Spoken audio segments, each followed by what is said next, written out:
everybody. My name is Brandon Adams, and this is DawgNation Daily, the daily podcast for Georgia Bulldogs fans, presented today by Meriwether and Tharp. Running a little bit late today, and I apologize for that, but we're going to be on the tracks now and going really fast over the course of the next hour, so we won't go 2 hours today like we did yesterday.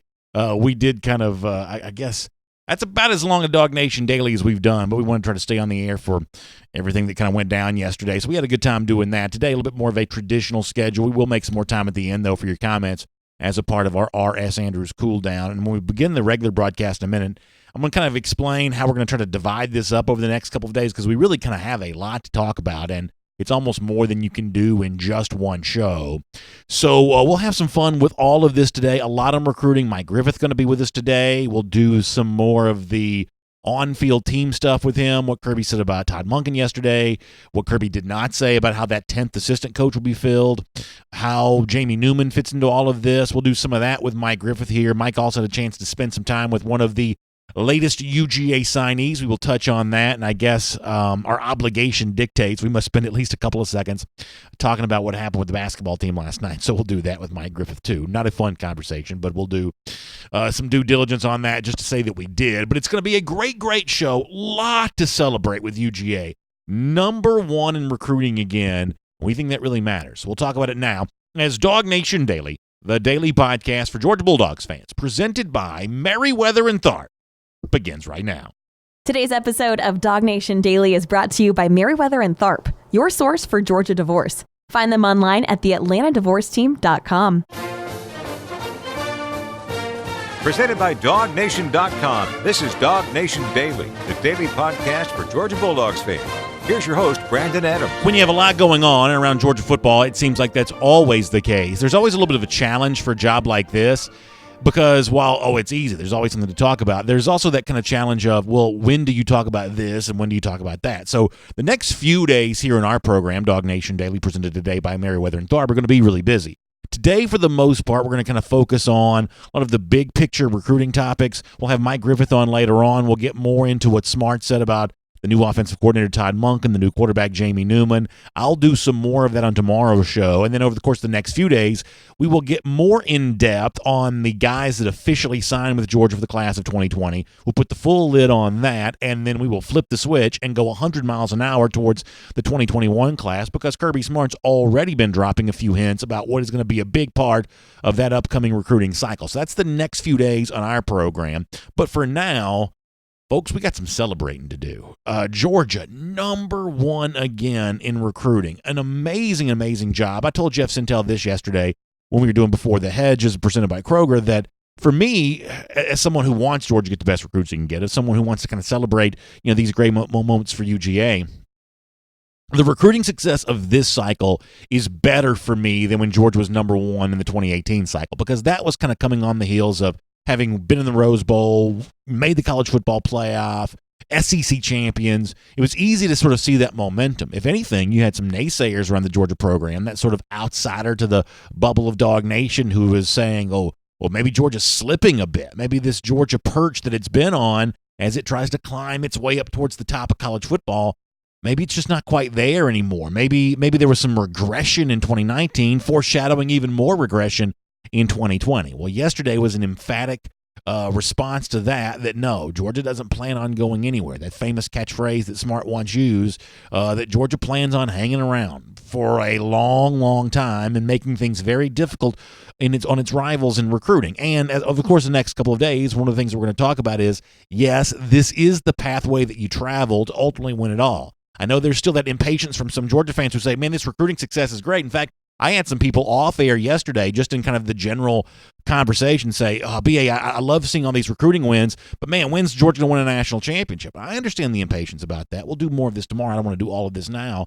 I understand the impatience on all of that, but I am still a very big believer that this is the only way that you get there. Look at the teams who've won national championships. They've traveled this same path that Georgia's on right now.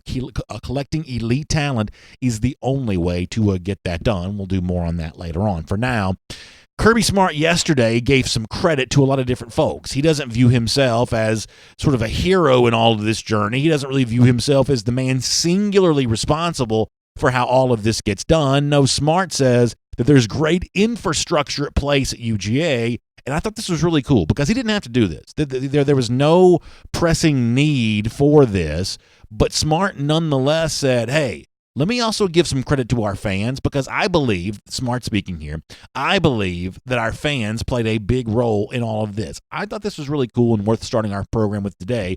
Here is Kirby Smart from yesterday. I also want to take this time to thank everyone in our organization. I'm talking about administration. I'm talking about fans that helped bring this signing class. The Notre Dame atmosphere was one of the keys to this signing class. So I think that's really cool. And, as I said before, if Smart doesn't thank the fans, when the press conference is over, it's not like anyone's going to say, well, wow, Kirby Smart didn't thank the fans here. I mean, it's not imperative. It's not obvious that you would thank the fans on a day like this, but Smart chooses to do that. Now, he also thanks the administration, and I guess the number was, Georgia spent almost $4 million on recruiting. That's a hefty price tag when it comes to this recruiting cycle. So, yeah, you better thank the administration who kind of helped write the checks on all of that. But highlighting the role that the fan plays in all of this, I think, is important. And this may sound like a corny phrase, but this really is kind of an idea that I sort of, live my life around, that motion creates emotion. That all the motion around the Georgia program, as Kirby Smart said, fans showing up for that night game against Notre Dame with the light show and the light up Sanford and just the general atmosphere and the energy around that. And while that kind of got the most attention from Georgia this season because it was kind of a unique experience the first time we'd seen a lot of that kind of stuff put on display at Sanford Stadium, that's not the only time that Georgia fans show up in big numbers. Traveling to go see Georgia-Nashville, for instance, or the way in which Georgia fans just sort of seemingly enjoy every moment around this program. I do truly believe, not just saying this because it'll earn me pats on the back from people watching and listening right now, but I've always been of the belief that the Georgia fan base really is a special fan base, and the motion from them around the program creates the kind of emotion from recruits where they say, you know what? That's a program I want to be a part of. Everybody wants to believe that they are heading towards the place to be, or everybody wants to believe that they're in the place to be. Everybody wants to be at the cool party or whatever else. You can kind of think of your own examples of that. And what Georgia fans do, Notre Dame's the example that Smart cites, but not the only example of this, what Georgia fans seem to be really good at doing is kind of creating that atmosphere that says, yeah, you really want to play here. This is what college football at the highest level looks like, and I think it's cool that Smart credited fans for that yesterday. Now, as far as some of the official particulars of who Georgia brought in, big day yesterday when it comes to offensive line recruiting. Broderick Jones, the 5-star, in the fold. He signed. We always said that, listen, we trust Jeff Sintel. Jeff's been saying that, yeah, Broderick's fine. He's going to be here. Nothing to worry about. I trust my buddy Jeff. I take his word over anybody. And yet, what was it that Ronald Reagan once said, trust but verify? I wanted to verify that letter of intent. I wanted to verify that signature on that letter of intent was before it was all over with, and yesterday we got a chance to see that. Same thing with Cedric Von Prawn Granger over in New Orleans. You got that yesterday, capping off a big final day for the 2020 cycle, but also big for that position group as well. Smart talked yesterday about how important offensive line recruiting was to this class of 2020. One of the biggest areas was offensive line. With the guys we had leaving early and the transfers we had, seniors, we knew and anticipated this being a large offensive line class, and been very pleased with the transition from Coach Pittman to Coach Luke in being able to recruit these kids and bring them to our place. And they want to compete and play at a high level, so the offensive line unit, I'm really proud of that. One of the things we'll do a little bit more in depth in the days ahead is Smart kind of downplayed just how likely it is a guy like Broderick Jones, if you're watching a video, you see him on your screen, just how likely it is a guy like Jones could step in and play as a freshman. Smart says not that many freshman tackles have done that. Now, there are some examples, one right here at Georgia as well, but Smart kind of downplayed that all the way around. And I understand why. You want to kind of keep expectations as low as possible for your incoming freshmen. You also want to remind folks that you do have guys like Xavier Truss and Warren McClendon who've been in the program, going through the weight program, getting their bodies in shape and everything else. They'll probably get that first look. But just given how much Georgia lost, the fact that Andrew Thomas was a great offensive tackle, no longer in the program, the fact that Isaiah Wilson was a great offensive tackle, no longer in the program, you do need something from Jones, maybe Tate Ratledge as well, in terms of at least pushing towards that competition so that the two tackles that you do go to bat with starting this upcoming season, that you feel really good about them. So it's not Georgia's just having a luxury of having a guy like Jones in the program. I think that it really becomes more of a necessity to have his talent level either pushing for playing time of his own or pushing the other guys to get better. they really step into a situation where it's not just a luxury to have them. They are, Jones in this case is very much needed, and I think that Cedric Von Pron's kind of the same way. I think the interior of the offensive line for Georgia is probably a little bit more crowded. It's a little bit, I guess, a less sure path towards early playing time. But, I listened to, once again, Jeff Sintel, who has kind of bragged on Van Pron as being one of the most accomplished recruits that Georgia's brought in at the offensive line position. Those words matter to me. So I think getting both those guys, as well as the other offensive linemen that Matt Luke was able to hold on to throughout this process, I do think that was a big part of Georgia's success story for its 2020 class. One more thing on defensive backs. That was another big part of the day yesterday for UGA, flipping Darren Branch. Admittedly, kind of a late-to-the-party name for us, one we didn't talk about a ton before he made the big move yesterday. But Smart kind of went into a little bit more depth on defensive backs and why acquiring guys like that, maybe not quite as high profile as like Keely Ringo or Jalen Kimber, those guys would have been, but Branch also representing an important part of this Georgia story too, for reasons that Smart explained yesterday.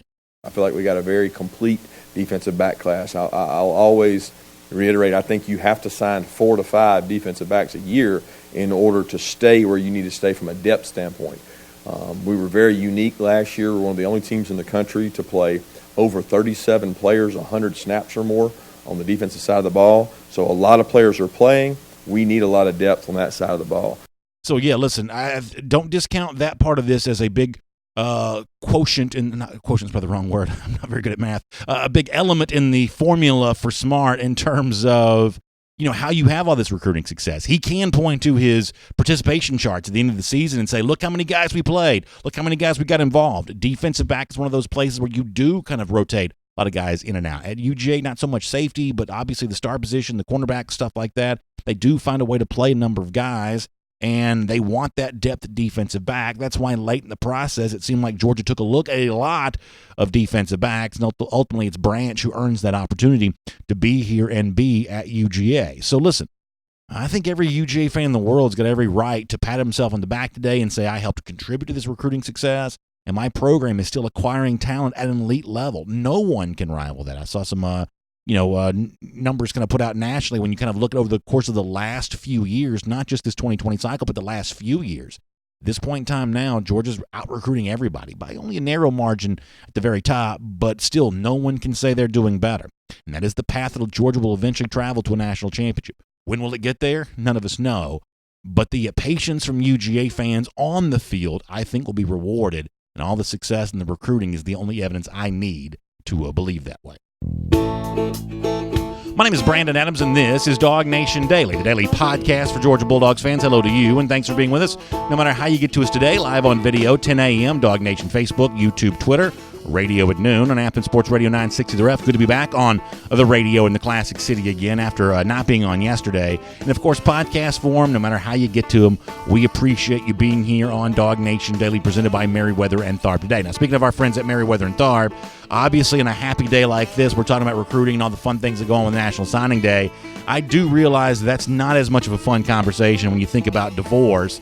Obviously, for those of you who maybe find yourself dealing with it, you're not even sure where to start. How do you handle all of that? Well, the good news is Merriweather and Tharp does know, and one of my favorite things about them is the sort of generosity they approach this topic with. There are lots of free resources they provide, blog posts. They have a very good podcast on the subject of folks dealing with divorce, and it's very helpful to kind of establish a baseline of knowledge that when you have the free consultation with Merriweather and Tharp will then set you up to ask better questions and kind of understand the process more.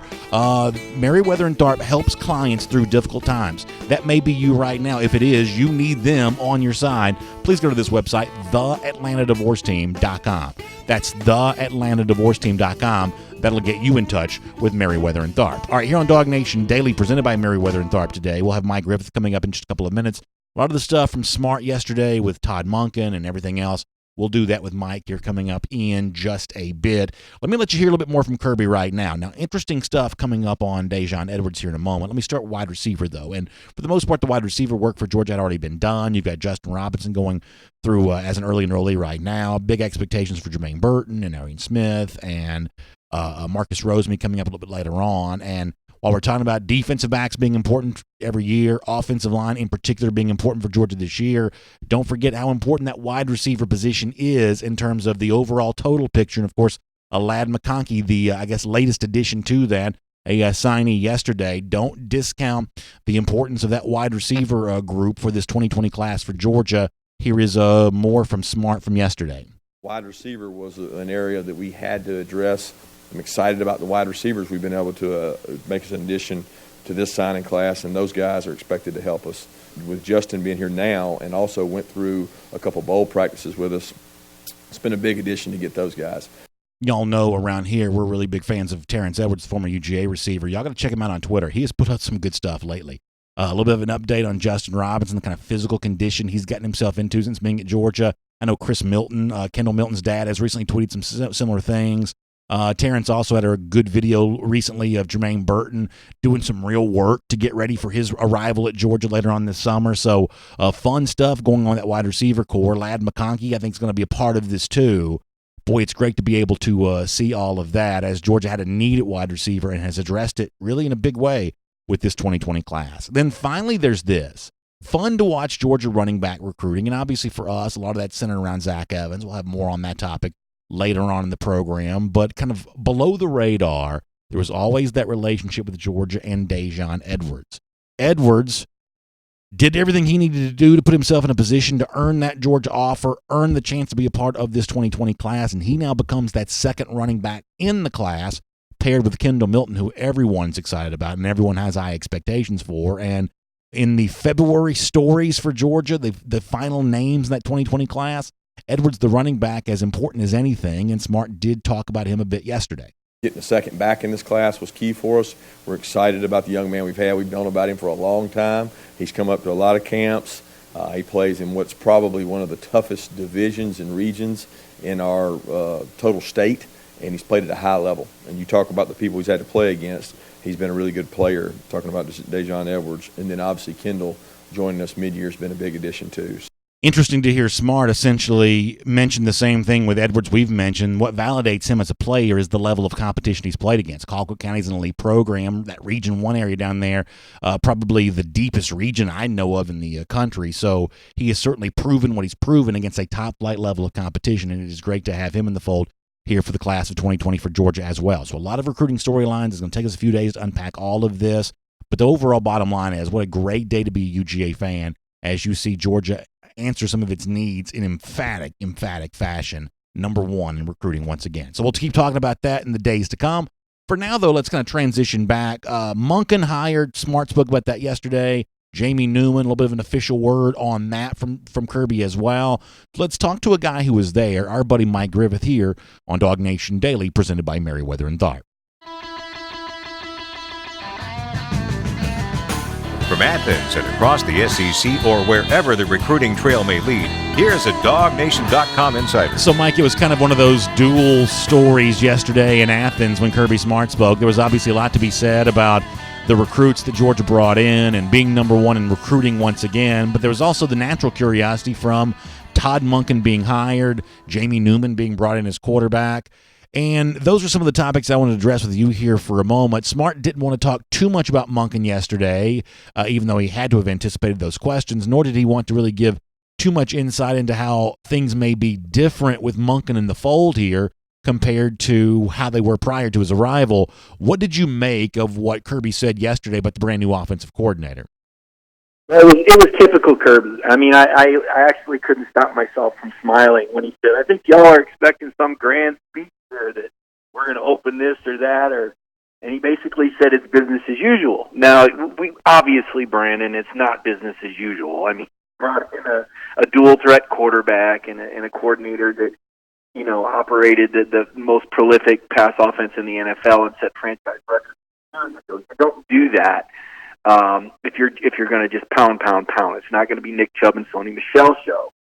But Kirby is going to make this offense earn its opportunities. I mean, you are not going to do it at the expense of efficiency and protecting the ball. I mean, he looks at this as a defensive coordinator, as a defensive mind, and he wants an efficient offense because he knows what he's got on defense. He's built it. I mean, this This is full cycle of Kirby Smart recruiting now. And this offense has been tailored and recruited to exactly what he wants at each level. And it is the best in the country. I just can't, no one should even be able to try to make an argument to that. So he knows that on offense, more than anything, he needs efficiency. And I felt like the message was efficient offense and explosive plays. And he said that he's been very consistent with that. Now how you go about it, it remains to be seen, and these guys are going to have to earn it in spring camp.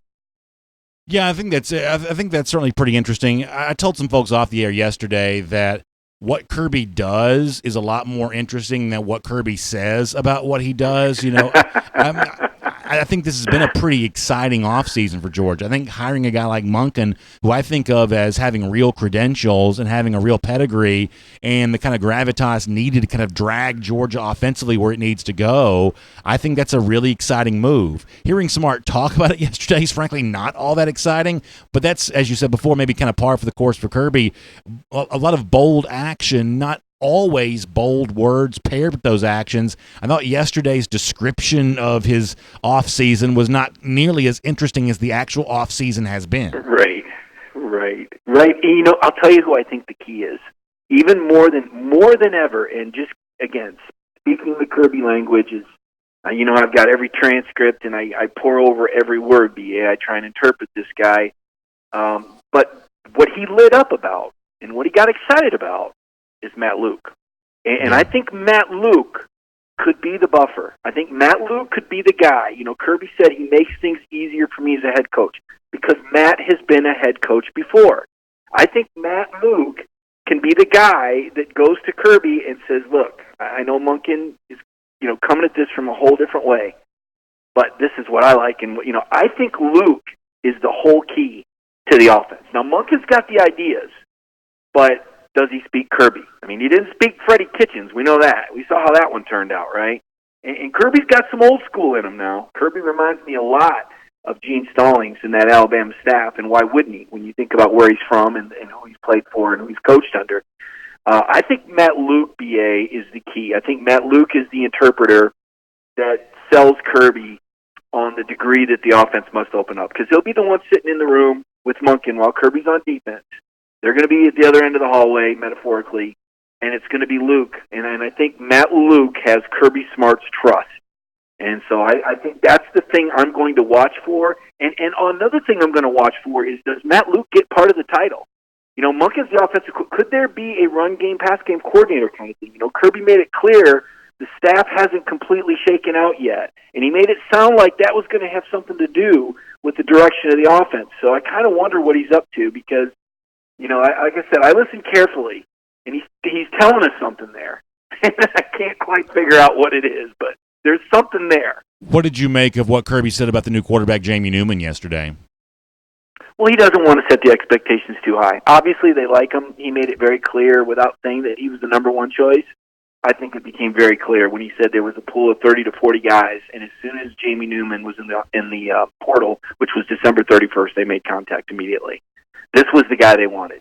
Now, what I knew a couple weeks ago, I was making a round of calls because of the Newman and McKitty, so I was calling all the coaches I know, and I talked to an ACC head coach, actually a few of them, frankly, and one of them told me, you know, there was noise that Newman might transfer last summer. So it was probably kind of out there, and, you know, Kirby's got an ear to the ground. I mean, look, his agent's Jimmy Sexton. He's like the football god that he's a millionaire maker. I'm surprised he's not your agent yet, BA.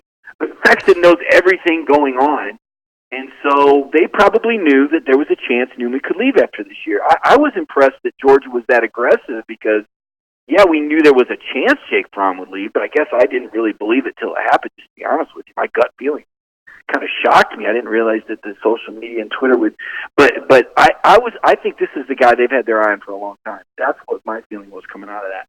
Yeah, and certainly, I mean, among everything else, we saw KJ Costello go to Mississippi State this week. I mean, I think that Costello's a good-looking quarterback prospect too. I think the big difference between Newman and Costello is the fact that Newman can be here right now. He can be going through spring practice. He can have that opportunity. And for everything else that Newman has that sells him, obviously the athleticism, the fact that in some spots in Winston-Salem he really played pretty well. He had fans of his in the kind of draft analytics scouting community well before he ever announced that he was coming to Georgia. It's not just UGA hype that Newman has had. The fact that he can be a early arrival, the fact that he can go through spring practice is also, I think, a very important part of his value to the Bulldogs. I just can't get away from this uncanny thought, and I know that it probably isn't going to go over the best, but I'm going to share it anyway. A 6'4", 230-pound mobile quarterback who throws a deep ball. That sounds a lot like Justin Fields. Only this guy's grown up. This guy's a senior. This guy's played, 3 seasons, a full season. Now you might say, well, it's just the ACC, but I say, well, hey, the Big Ten's got a couple good teams, but it looks to me like they're painting by the numbers up there, with all the talent that Justin has around. I will be very curious because the comparisons are going to be inevitable, BA. They're not going to stop. Listen, Justin Fields started his career at Georgia. He was an incredibly popular recruit, as he should have been. He earned that. He came, he competed, he did the best that he could for a year.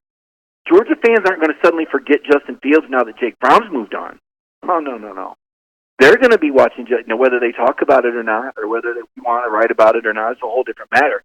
But Justin Fields will always be have that connection to Georgia, just as I'm sure Ohio State fans will always kind of have Joe Burrow on the mind a little bit. This is going to be a new phenomenon with players transferring. It's no different than the NFL. When your team, your favorite team, trades somebody, you keep an eye on them. Heck, I do that with guys that were on my fantasy football team last year. Oh, geez, why didn't I draft him this year? I'm going to be interested to see how Jamie Newman compares to Justin, and I also wonder, is this what Georgia football would have looked like had Justin stuck around moving forward? So is Kirby really that far off the vision that he had? He doesn't have Justin Fields, but he's got Jamie Newman. He's got a guy that, like Justin, has a big arm, is prototypical NFL size, and has good mobility. It is a great time to be at the Marlowe's Tavern close to you. Check out that in your neighborhood. We're heading towards Valentine's Day. Great time for a date night. Chef-inspired food, craft cocktails. Shrimp and grits is really one of my favorite menu items there. They also have the Royale with cheese, probably the best burger in the entire city. I'm just the kind of person, I love really high-quality comfort food. Marlowe's Tavern has a lot of that, but they also have kind of the more, I guess, aggressive culinary stuff as well. You can kind of check some of that out too. Craft cocktails, just amazing getaway. Business lunch, date night, Valentine's Day, anything else. Please check out the Marlowe's Tavern. There's probably one right there in your neighborhood. A really great thing for you to be able to see. And tell them you heard about them on DawgNation Daily. We always love being fans of Marlowe's Tavern and sending people there for the first time. A lot of you reach out to me on Twitter and say, hey, BA, I went. It was good. I'm always glad to be able to hear that from you. Mike Kirby talked about the 10th assistant coach yesterday and really didn't say much about it one way or another. I guess my takeaway on this is I've kind of been of the belief that Buster Faulkner might be the best guy for this job, given his credentials, given the fact that I do think that Georgia needed an upgrade in its offensive coaching. I think that Faulkner, along with Monken, brings that. But the longer this thing stretches out, the less you kind of I guess think this is going to happen with Faulkner. The longer we go without it being an announcement, the more the door opens for it to be someone else. What did you make of all of that and kind of where all this stands as of right now? That's interesting. I'm with you. I still think somehow or another maybe Buster Faulkner gets the job. But could there be another staff member that ultimately leaves? I mean, but remember how Kirby Slow played the Dan Lanning thing last year. We all thought it would be Dan Lanning, and I can't even remember. It seemed like it took forever, and then he never even made an official announcement on it. It just kind of happened, right? And, I guess in Kirby's mind, what's the rush? And maybe he wants to see how this offensive staff gels. Maybe he wants to see how this plays out, or until the right guy, or until the mood strikes. I mean, I've said it before, Kirby is a guy that slow plays things. When he needs to make immediate decisions, he does. And when he can afford to take time and draw things out, he does that too. I mean, he's somebody that, is a knee-jerk kind of reaction kind of guy. Everything he does, I hate to use the word scientific, but there's a process behind it, and it's fun for me as a beat writer to cover a guy that has that process in place, that has been that well schooled and that well prepared, that has his ideals. I wrote a story earlier this week about the quarterback competition and the quarterback derby, because Carson Beck's going to compete. I mean, Dwan Mathis is going to compete. Kirby's not just coming in here going, "Hey, Jamie, here's the keys to the car. Go for it." That's not how he operates at any position, even quarterback. So there's going to be so I went back and I looked at some of the quotes from what Kirby wanted to see when Jake and Justin were competing a couple years ago. And he talked about moving the team, and he talked about red zone efficiency, and he talked about protecting the ball. These are real things. These aren't made up. Kirby is, when he says something, he means it. I was talking with Cameron Kinney. He's a 3-star guy. I'm getting ready to write a story on him right now, BA. I'm about done with it. I'm going to post a video on him. Because I went in there thinking the same thing. Here's this 3-star guy that's just getting a chance. I left there with a completely different outlook on this guy. And I saw what Kirby Smart, I said, this is what he sees. This guy's 6'3", 307. They missed on this guy. They rated him as a D lineman. He's not a D lineman. He's an O lineman. He plays in Georgia's highest classification level. I mean, the guy's a 4.0 student. This is a program guy that Kirby sees they can develop that. He's got the strength and the power and the aptitude and the want to and the background. I mean, it's perfect. That's what I see, but you don't see that in the rating. So I guess what I'm saying is with Kirby Smart, there's a reason for everything that he says, and there's a plan behind it. There's nothing haphazard.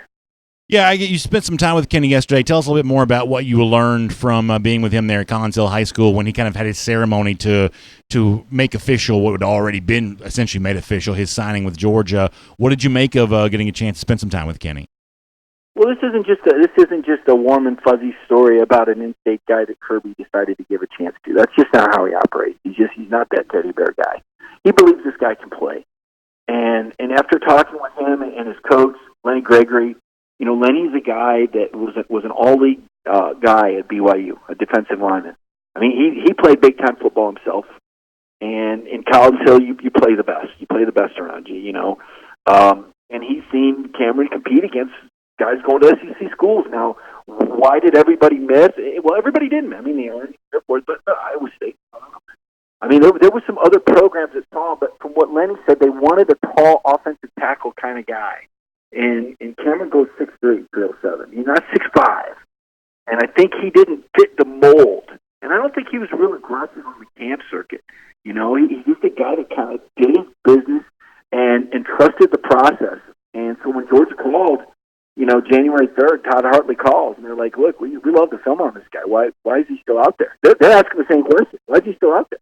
I mean, it happens. I mean, there's a lot of talent in Georgia. And, I came away thinking this is a guy that his junior year will be a starter. I think this is a guy who could, if he stays healthy, I think this is a guy that could be a team captain. When you say program guy and you want players that make up the guts of your team, the essence of your team, right? The leadership, the guys that make sure the right things are happening off the field as well as on the field. When you've got a guy like that leading the room, it makes a difference. And I think that's why Kirby was excited to talk about him yesterday. That's why Kirby said we're fortunate to get him. He didn't say, we want to give this kid a chance to make his dream come true. He said, we're fortunate to get him. I think he's going to be, we recruit guys to play. So this isn't just some warm, fuzzy in-state story. Georgia believes this kid can play. And after sitting down with him as head coach, I think he can too, with some development, no doubt. Let me finish with this. It was a bad night for Georgia basketball last night, probably off the radar for a lot of our audience right here. Another big blown lead. What do you make of this? And, is there anything to be said to salvage this season? It's obviously kind of an ugly stretch for Georgia as of late. Frankly, I'm not quite sure what to make of it, nor am I all that sure where Georgia goes from here after what seems to be a ugly loss that keeps getting uglier, each one uglier than the one before it. Yeah, well, first of all, how do you get a 22-point lead at Florida? I mean, Florida's a pretty good basketball team, BA, preseason number 6. I mean, they got talent. I mean, Florida's got they got an NBA guy or two. The fact you're up by 22, that's the good news, that Georgia was playing that well. Now, what happens with 13 or 14 minutes left, that seemingly happened at Missouri, guys start standing around. Young guys. It's like, I really thought they'd learned their lesson. Somewhere Connor Riley is smirking because of our exchange last night when I said it's over, and he removed me quickly in the Missouri game, and I took the show me approach. I think BJ Sweeney was on that too, so I'm feeling kind of dumb right now because I said, well, these guys have learned their lesson. Certainly this won't happen again. Well, it happened again, and Florida got hot. And look, let's just, DawgNation, we call this, DawgNation Daily, call me up because you want the answer. I'm just going to tell you the truth. Rayshawn Hammonds needs to step up. I mean, this guy is 6'9", 245, taking 6 3-point shots and making one. What the hell? Play inside. Help your team. That's what they need. You really want to know? They need Rayshawn Hammonds to man up and play like a power forward and quit going with this inside-out, I want to be an NBA player. Because they're not going to win games unless Rayshawn plays a role. And Tom Crean's got to get some bigs in there. And all he's got is Rayshawn. You can't bench him. There's nobody else. You have to kick the other guy off. So you don't have any bigs. That's the problem. Now, somehow they out-rebound teams in the first half, but these teams adjust, they hit the boards, and they lose the rebound, and they need you. That's just it. I'm just going to tell you, flat out, they need Rayshawn Hammonds to stop playing like a dog. They need him to play like a dog, D-A-W-G, instead of a dog, D-O-G. And going 1 for 6 from 3 points and not leading the team in rebounding, despite being 6'9", 245, there's a disconnect there. And this team needs him to play a role, and players need to find their roles and find an identity. Because, B.A., this team can win. I'm not saying they're going to win the SEC, but this is a team that could win 2 or 3 games in Nashville. I believe that if they get hot, because you've seen Anthony Edwards, man, he's taking it up to another level. I mean, he's playing 39, 40 minutes, scoring 30 points, leading the team in rebounding. I mean, and Severe Wheeler had a nice game last night, 6 of 8 shooting. So there's some good things happening. But until you get that interior game and until Rayshawn Hammonds plays like he can play, because he's a top 100 guy, if he decides he wants to post up in the middle and play physical in the paint, he can be a beast, man. But he's got to make that decision. Is there any concern for you that Kyle Shanahan may be like reliving himself through a Tom Crean right now in SEC basketball? You were waiting. That's like your aggressive culinary. You could not have come up with aggressive culinary off the top of your head. I love that combination of words, by the way. The next time I go to lunch, I'm going to think aggressive culinary. That was a pre-planned statement. I am not going to put that on Tom Crean. Tom Crean's a great basketball coach, but he inherited a mess. And he's got some guys on his team. He's got to teach how to win. Are we going with great on Crean right now? It seems like a rough day to call him great. I think absolutely. He's proven. I mean, look, I'm trying to think of another Big Ten coach that's won 2 outright Big Ten titles in the last 10 years. I think Tom Crean's the only one, and he did that building that program up. How'd they do in the tournament those years? Well, he ran into Syracuse. Syracuse is that zone team that can knock out anybody. I'm playing. I'm kidding. You're rough, man. You're half. No, I got to start prepared more. No, I'm kidding. We probably also talked too much about basketball. Thanks for being here today, Mike. Honestly, I look forward to reading your piece on Cameron Kinney. Good stuff as Georgia continues to have a very interesting offseason. Quarterbacks, coaches, there is no shortage of drama, and obviously the number 1 recruiting class also kind of plays into that well. We appreciate your coverage of that, and we will look forward to speaking to you all about it again very soon.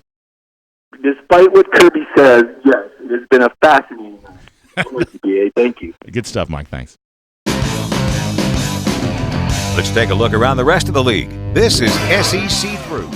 Yeah, I got to give Mike a little grief on the Crean stuff there. Listen, I really don't know what to make of it. As I said before, we've talked 5 minutes about it now. That's probably way more than it deserves. But it is not a great look for the situation right now. We'll go cruise around the SEC, courtesy of our friends at Royal Caribbean instead. And there is some fun stuff happening around this league right now. Before that, let me remind you about my friends at Royal Caribbean and one of the great ships in their fleet. How about the Oasis of the Seas? And one of the cool things about Royal Caribbean, and I love the way in which they take some of the ships that maybe you've been on Oasis before, but you haven't been on it maybe the way that it is now. Totally amplified, completely reimagined, bigger and better than ever before. Adding Ultimate Abyss, the tallest slide at sea. I'm talking about a slide that plunges 10 decks below, a Playmaker sports bar and arcade, which is obviously speaks for itself, a sports bar right there at sea. All kinds of fun night spots and bars and things. The Lime and Coconut's like 3 stories tall. It's like a tropical themed bar, which totally makes sense if you're floating on the ocean, as it were. Bionic bar with the robot arms and everything else.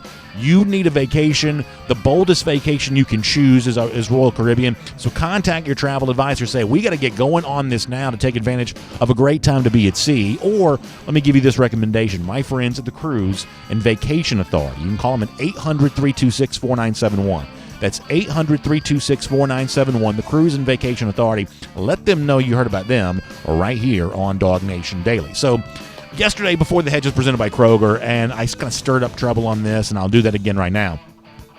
And at this point in time, it's now turned into a thing.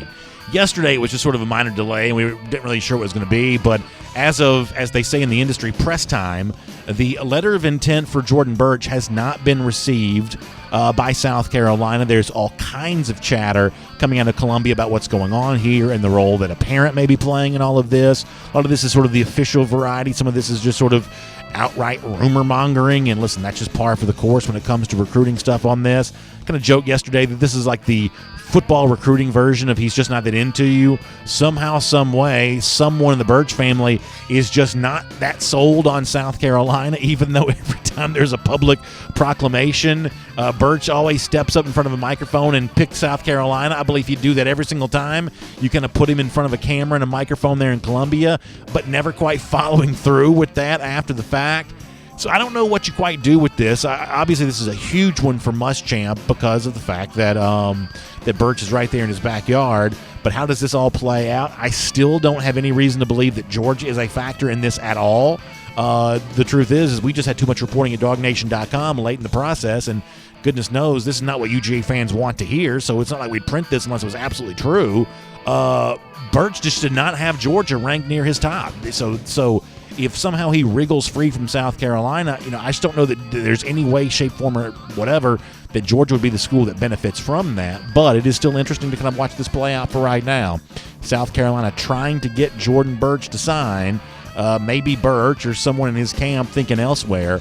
This is pretty fascinating right now. Something else that's kind of fascinating, Matt Zenitz, AL.com, reported this yesterday, that Auburn running back Jertavius Booby Whitlow has entered the transfer portal. And what's kind of interesting about this is, and it's always kind of interesting when you're like more removed from the story, a couple hundred miles from Auburn, you look in on this and you say, wow, another running back left the Auburn program. It seems like they've had high-profile transfers, maybe more than the average program does. Dig a little deeper on this. In the case of Auburn fans, they're not quite as I don't want to say panicked, but even concerned about Whitlow leaving as you might think. They seem to think this is Tank Bigsby's job next season. They seem to think that Williams, the running back they recruited prior to that, they think that he's going to get some more carries. But ultimately, this is kind of a Tank Bigsby story for them. They think this opens up the door for more for Tank.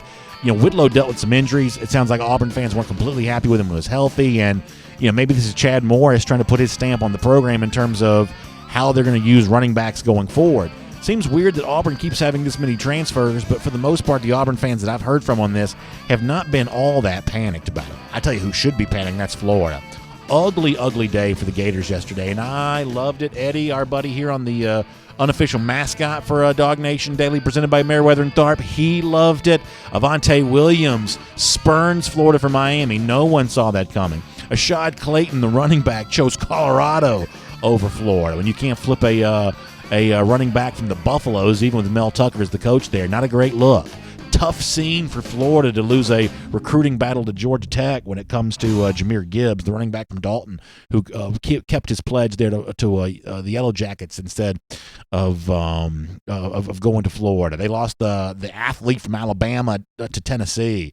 Just a bad day for Florida all the way around yesterday, and it could not happen to a better coach as far as we're concerned. And I've always said this, that when it goes south for Florida and Dan Mullen, it's not going to be people like me who are going to be the ones that sort of hammer the final nail there. It's going to be Florida fans themselves. If Mullen does not recruit at an elite level, he will eventually wear out his welcome with Florida fans. It will be the fans themselves of the Gators who eventually get tired of all of this. And you can bring in a Justin Shorter, and that's a good transfer, the receiver from Penn State. They've had a lot of good success with transfers. I'll give them plenty of credit for that. but you can't sign 25 transfers. There's just not enough of them. You've got to do some elite recruiting somewhere along the way. And Dan Mullen just does not do that. He has literally turned Florida into kind of a version of what he had at Mississippi State, like a lot of 3-star guys, a lot of plucky underdogs, and that is just not going to fly at Florida forever. So that is a story worth watching. Finally, there's this. Eli Drinkwitz, the new Missouri coach, caught on video celebrating the Enos Rakestraw commitment to the Missouri program yesterday. Nationally, this kind of got mocked a little bit because Rakestraw is not an elite recruit, and this, that's obviously a viral video, for a reason. The whole thing's just kind of funny. If you're watching a video, you can obviously see this. I'll put a link to this maybe when I post the show at theworldfamousDawgNation.com. However, those of us kind of inside, a little bit more plugged into recruiting know what a big win this was for Missouri to get a guy like Rakestraw, who had a lot of late interest from a lot of major programs. For a guy like Drinkwitz trying to build a program there in Columbia, this was actually a pretty big win. I don't know. There were 4 stories in all of National Signing Day, maybe more shocking, or I shouldn't say maybe shocking, but interesting maybe, than Rakestraw choosing Missouri over some of the places that he could have gone to. So a nice day for Missouri yesterday, and a video from Drinkwitz that ended up being pretty funny and kind of going viral. We'll make that cruising around the SEC, courtesy of Royal Caribbean. I was going to talk about Nick Saban. Nick Saban had also kind of a viral moment yesterday. Let me kind of save that for tomorrow, just because we're a little slow here or a little short on time. Kind of got to do a couple more things. And the thing I want to do on our program is I want to focus in on 2 other things that Kirby said yesterday, both really interesting and both on the topic of discipline and behavior and the kinds of recruits that belong in a program. And obviously it's easy to connect the dots with another story we followed in great detail here. Let me start with this. Smart on one of the things that he said makes him proud about the 2020 class. Here's Kirby once again. I'm really excited about this class from an academic character standpoint, which to me matters as much as anything. But this class will be judged based on how they finish, not where they rank right now, which is not of any concern of ours. So did you hear that? Character matters to him as much as anything. Our buddy Connor Riley was on hand yesterday and had a chance to circle back on that and say, okay, so you mentioned before the character matters. Well, what does that do for you in terms of how you evaluate players and who you decide to recruit, maybe who eventually you decide not to recruit? This was a question that Kirby Smart seemed to anticipate and seemed to have an answer for, and his answer on this was certainly very interesting, Kirby, again. More every year, more each and every year. I'll open with it should never be the excitement around the signing class but started it's definitely the most probably important well before and this day last year. The older I get, the more wiser I get, and the more you realize that chasing guys that don't believe in the same principles and values of your university and of your program, they're just not worth it. I mean, there's too much time spent on guys that if you're having to chase them around, it's just not worth it. I mean, take the guys that want to be there. You go play with the guys that want to be there, and number one, you'll enjoy your job day to day. Your staff will enjoy it more, but so will the other players. So it's obviously easy to sort of connect this to what's been going on with 5-star running back Zach Evans, especially just given the fact that we think that Evans is likely not in this class. Conventional wisdom is anyway that he's not in this class because of Georgia souring on Evans' discipline issues there at Houston. And even though I have been strongly of the belief that given what I know about Evans, I would still pursue him if I was Georgia, I still really like Kirby's answer here. I still really like Kirby's commitment to discipline and character really mattering when it comes to the kind of players you bring into a program, and that this is not fantasy football. And we've even said this before. It's not fantasy football. This is not just collecting the 25 best talents you can get in a room, because you, in real life, have to consider how the chemistry of these guys works together. And if someone's not kind of on board and sort of rowing the boat in the same direction, apologies to PJ Fleck, who's made that phrase famous, but if you're not kind of moving the same direction as everybody else, there is going to be a price to be paid eventually. I sort of appreciate that from Smart. I totally get that and totally understand that. I guess here's my wish, and we'll go ahead and fire up the music and wrap up the show. I guess here's my wish when it comes to how you pursue a guy like Zach Evans, or maybe a guy like that in the future. I think it's great to have high standard, value character, value discipline, things like that.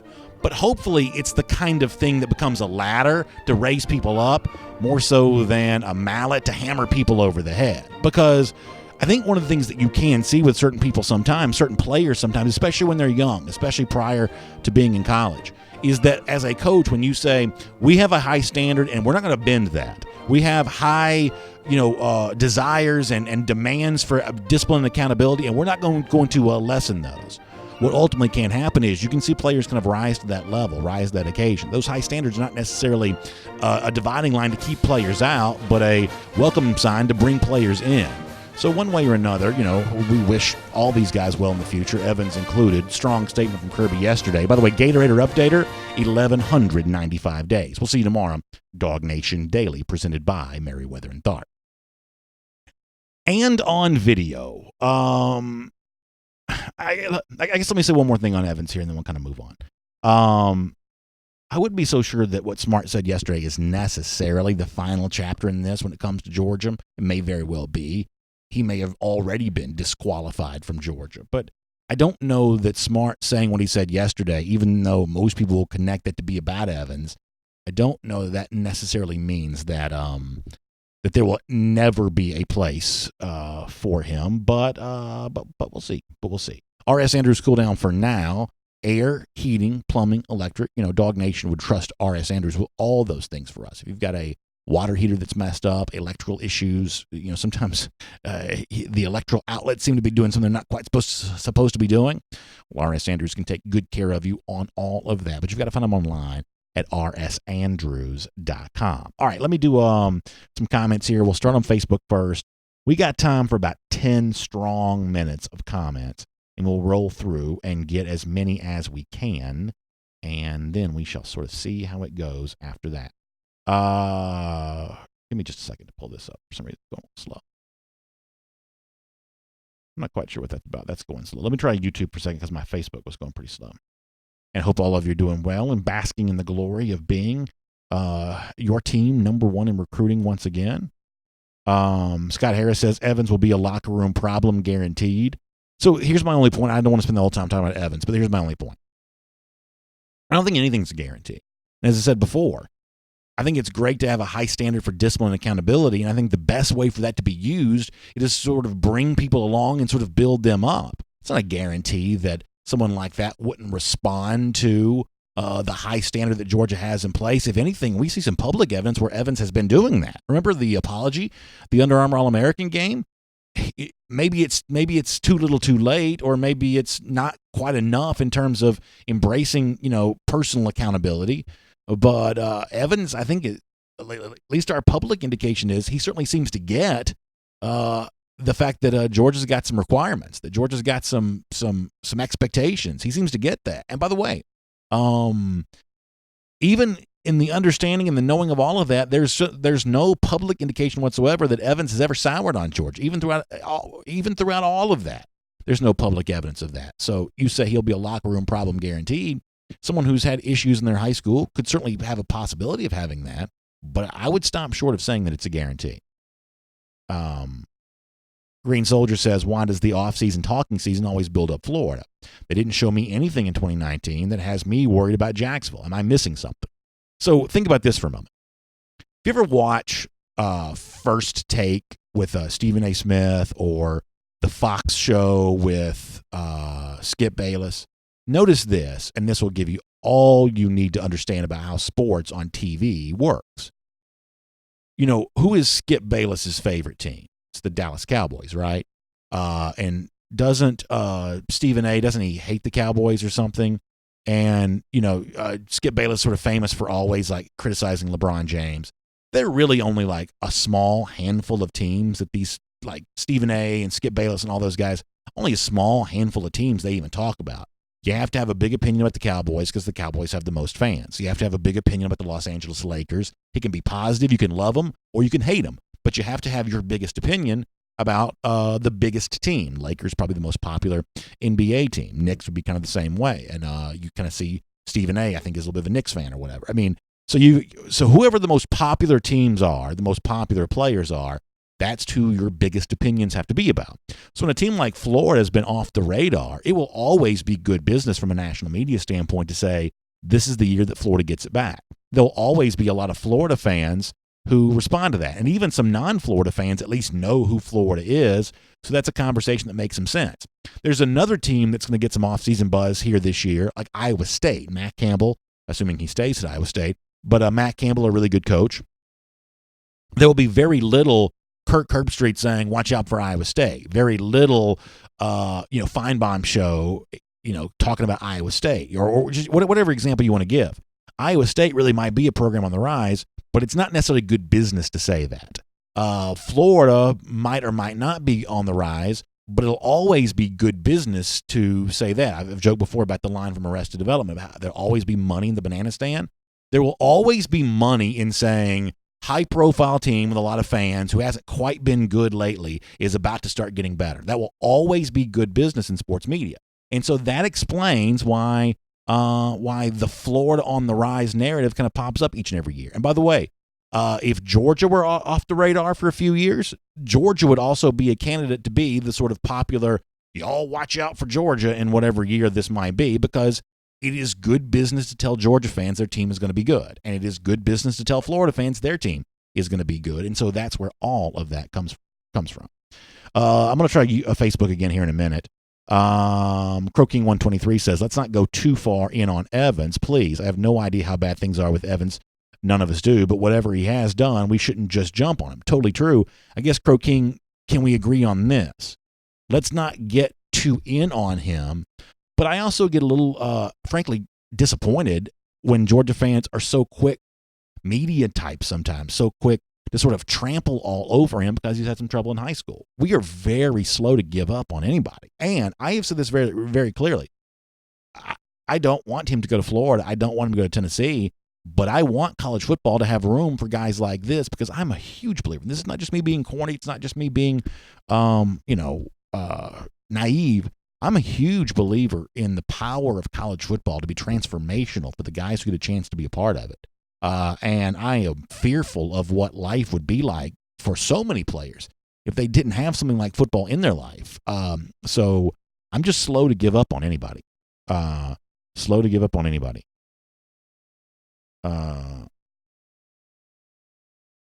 Jethro Smith said, "Am I running dual screens on my Mac?"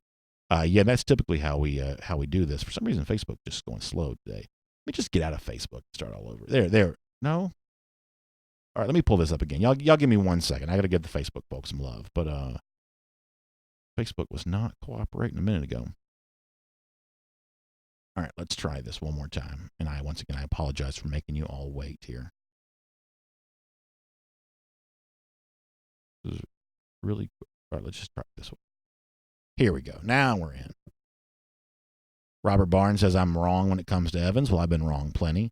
But when I am wrong on stuff like this, because we're all going to be wrong eventually, right? None of us can be right all the time. And a lot of you won't agree with what I'm about to say. But when I am wrong, when it comes to stuff like this, I want to be wrong on the side of second chances. I don't want to be wrong on the side of I can't soil my reputation by being around this person. I don't want to be wrong on that. I think the older I get, Kirby talked about getting more wiser, and people kind of joked about, that not being necessarily perfect grammar. But my version of getting more wiser is I'm just not that worried about guilt by association. I'm just not. I'm not that worried about that. My reputation's not tarnished by standing next to someone who's had a little bit of trouble. It's just not. And so I may be wrong about a lot of things at a lot of times. But when it comes to issues like this, I want to be wrong. If I have to choose one or the other, I want to be wrong on the side of second chances. Let's see what else is going on here.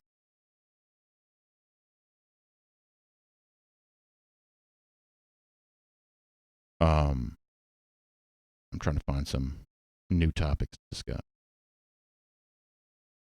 John William Adams says he'd rather see Evans at Ole Miss. Yeah, I mean, any player like this, I'm always going to wish them far away from UGA if at all possible. Always going to wish them as far away from UGA as at all possible. Santiago Diarn says, what's the deal with Jordan Burch right now? So, I don't know. There's no shortage of rumors of, obviously, there's someone connected to that story who seemingly doesn't want South Carolina. I mean, that's just the reading of the tea leaves, right? You've got the player and you've got the parent, because when you are, young like this, you have to have an adult sign the letter of intent for you. So almost all of this drama kind of comes down to that. Anytime there's like drama of, well, so-and-so hasn't shown up yet in so-and-so's class the way that it's supposed to, there's almost always parent drama involved in that. Now, in this particular case, it's sort of hard to sift through a lot of the message board stuff you're seeing from up in South Carolina about, who wants what and who doesn't. But someone in that Birch camp doesn't want South Carolina. And by the way, there's even some of the chatter that's out there, and I'm not going to give too much voice to a lot of these rumors because I don't know what's true, and also in some cases it's not my news to break. But some of the rumors I've heard about why the letter of intent has been held on to actually kind of makes a little bit of sense to me, I guess, in a weird way. So this is one of those things where I think there's always lots of different ways to look at lots of different things. And if the ever full story's told on this, sometimes the reason for holding out the letter of intent may not quite be what you think it is. And, we have a tendency to want to make a villain out of everybody. Maybe in this case, there are no villains. I don't know. We'll have to see.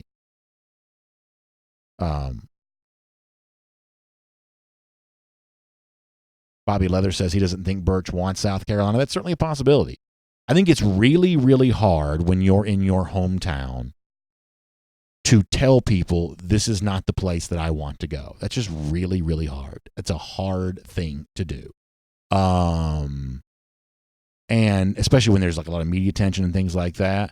So if he didn't want to go to South Carolina, but felt a lot of pressure to go to South Carolina, this is essentially exactly how you would expect it to play out. Now, ultimately, what does Birch really think and what does he really want?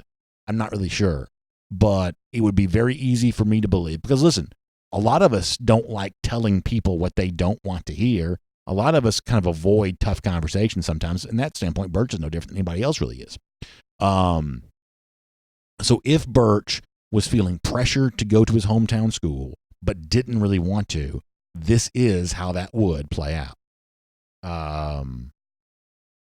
Let's see what else. Yeah, I mean, as I said before, there's a lot of ways to kind of paint, family members into like a villain role and stuff like that. Sometimes the real story is not quite as simple as that sometimes. Let's see what else. Let me go back over to YouTube for a minute. Yeah, so obviously the Birch thing is going to be really interesting to a lot of people. I mean, I think it's important to kind of reiterate. I don't really think this is a Georgia story, but I do like SEC recruiting, and so I like the SEC drama. I like all of that. But as of now, I don't think this. Brian McPhail says maybe Birch lost his phone. I don't think this is a Georgia story, but that doesn't stop me from being interested in it. Mark Woodmansee says, get excited about Dejon Edwards. And there's a lot to like about Edwards for sure. A lot to like. The one thing that I'm not going to fall in the trap of is talking about somebody, meaning that somehow you hate everybody else that's not the person you're talking about. We're obviously a lot older and a lot more mature than that. We don't have to fall into that camp of just because you happen to be talking about one person at one moment doesn't mean that you're not also a fan of other players too. But yeah, Edwards, there's a lot to like about him for sure. Jerry Henson says, why has Terrence Edwards not joined a coaching staff as a wide receivers coach? My buddy Chuck Smith, who I do the Falcon Show with, he gets some of the same kinds of questions. I think one of the things that's important to appreciate is, and obviously Terrence's brother Robert is a high school coach in Georgia. He's a head coach for a program. Don't discount the role that these individual coaches play in impacting the lives of players. Because remember, Terrence probably gets more one-on-one time with these players than like Kirby Smart does, right? I mean, Kirby Smart has rules against how much time he can spend with them, and he's got 85 players he's got to take good care of. So if you're a big believer in impacting the lives of young men, helping them to get better, helping them to sort of grow for the next phase of their life, like being the kind of thing that Terrence is, a personal coach for receivers, the kind of thing that Chuck Smith is, a personal coach for defensive linemen. John Stinchcomb works with some offensive linemen. being the kind of personal coach for these guys is a great way to have a lifelong impact on them. I mean, when Jermaine Burton initially made his college choice when he announced LSU, he did it on Terrence Edwards' birthday. Now, that wasn't the news that Georgia fans wanted to hear, but my point is that was how important Edwards was to him. He wanted to honor him on his birthday with his initial college announcement. So, I know it seems obvious, well, if you're a coach, you want to be the wide receivers coach at Georgia. But that's not the only way to make a really significant impact in the lives of players. There are some people who are just sort of called to be, these kind of personal coaches. And a lot of the guys that have really succeeded at Georgia would not be succeeding at the level they were if it weren't for the impact the personal coaches make on them. Now, he's also involved with the Pace Academy program, I believe, and things like that. But those personal coaches are really, really important. Cliff Payne on the subject of Jalen Carter, that's a really good player to think about. Tick asking about Ladd McConkey, a player that I think has a real chance to do some good things at UGA. I do. John William Adams, the Hines Ward always kind of comes up here because he's talked about wanting to be a coach. And one of the things that can be easy to forget, and from time to time I even forget this as well, is I think the way that you become a coach is to go be one. And Ward's done that. Well, he's the wide receivers coach with the Jets, right? So, I mean, for someone who said he wants to be a coach, he's now doing that thing. He's getting that experience. And, the idea of him maybe one day being in a place like this. Now, the recruiting part of it's very, very different than what you have to do in the NFL. But that happening is becoming a lot more realistic just on the basis of the fact that he is now choosing to coach. He's being a coach. Kylan and Susan Richter, thank you for the kind words. I really appreciate that. And the rest of the team, I know, appreciates that as well. Thank you for saying that. All right, we're going to get ready to go here.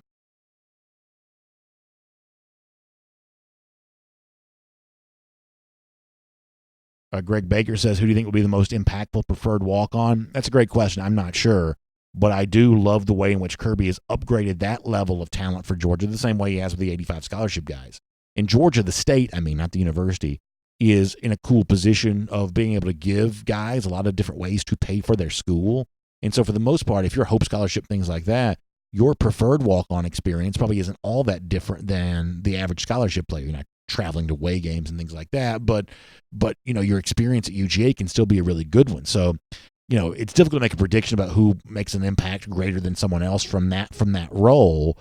But I love the way in which that has been upgraded at UGA. I really do. Somebody asked about 2021 offensive linemen. I know Connor's got some stuff coming up on that in the next couple of days, and we're about to really hit the ground hard on how the 2021 stuff's going to play out. It's about to really get aggressive there, and Smart definitely gave you some foreshadowing of what's going to be important for Georgia for the 2021 class yesterday. So we'll talk about that.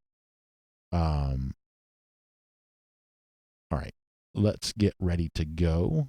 And appreciate all of you being here today. Thanks for being a part of this.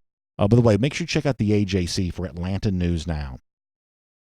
Your chance to stay updated on everything happening around the city of Atlanta. Interesting stuff in terms of like school lunches. You can follow that. A lot of weather stuff. It was raining really. I live obviously here in the Atlanta area. Raining really hard when I was coming into work this morning. So update on the weather. It sounds like that's going to be with us for a couple of days here. Also, you can kind of keep up with everything going on around signing day. Lots of coverage of that at the AJC as well.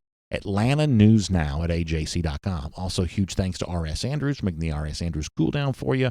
Air conditioning, heating, plumbing, electric. You can find all of that online at rsandrews.com. Y'all have a great day. Thanks for being here today on DawgNation Daily, presented by Meriwether and Tharp. We appreciate that, and we'll look forward to speaking to you soon. For more DawgNation videos, check out youtube.com/DawgNation.